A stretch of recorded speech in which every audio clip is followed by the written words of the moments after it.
Monsters do not create themselves. Errol Childress is a monster. He is violent, cruel, evil, but he is not the origin of the evil he commits. Most people think the villain of True Detective Season 1 is Errol Childress, and for a long time I did too. But that reading misses something deeper, because the Yellow King was never just a man. He was the system. Childress is grotesque, isolated, unhinged. He lives in decay. He commits ritualistic horror. He looks like evil.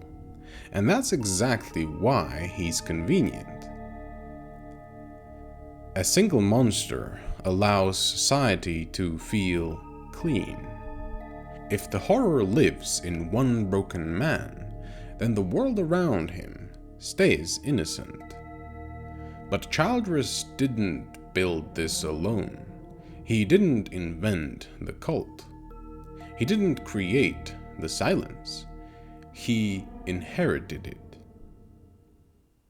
The show makes something very clear. Powerful families protect their own. Reports disappear. Witnesses are dismissed. And connections go untouched. The horror survives not because it is unstoppable, but because it is protected. Childress is guilty, but he is not operating in a vacuum. The Yellow King is not a mastermind. He is a structure. The spiral is everywhere. On bodies, on walls, in Carcosa. It isn't just a ritual, it's recurrence. Power protects itself. Institutions shield themselves. Communities choose comfort over confrontation. The pattern repeats, again and again and again. That's the spiral. When Childress dies, the audience feels resolution. The monster is finally gone. The case is closed.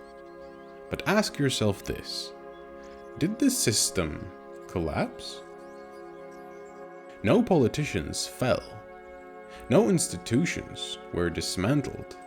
No network was fully exposed. The machine simply kept on humming. We like to believe evil is powerful, strategic, dominant. But Season 1 suggests something more disturbing. Evil doesn't survive because it's strong. It survives because it is permitted. It survives because neighbors don't ask questions, because officials protect reputations, and because communities value stability over truth. It survives the same way a pile of dirty plates survives in your sink, not because it fights you, but because you ignore it.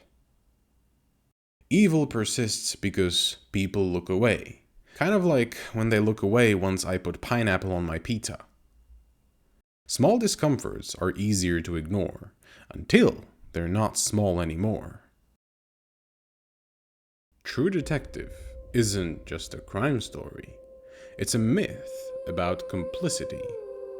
Every culture tells stories about monsters, but the oldest myths hide a deeper truth.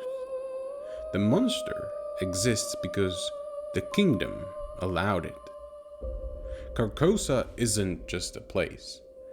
It's what happens when corruption becomes tradition. The scariest part of Season 1 isn't what Childress does. It's how long he was allowed to do it. Years, decades, generations. That's not just a lone predator. That's a protected ecosystem. It's easy to condemn a monster. It's much harder to examine the structure that kept him safe. The Yellow King isn't a face. He's the quiet agreement not to look too closely. And that agreement feels safer than the truth.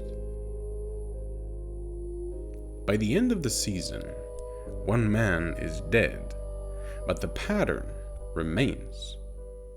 The Yellow King is timeless because systems are timeless.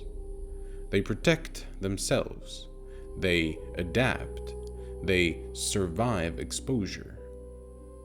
The real meaning of True Detective Season 1 isn't that evil isn't real, it's that evil doesn't begin or end with one man.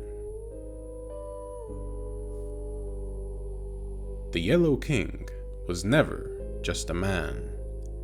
He was the pattern, and patterns don't disappear. They repeat.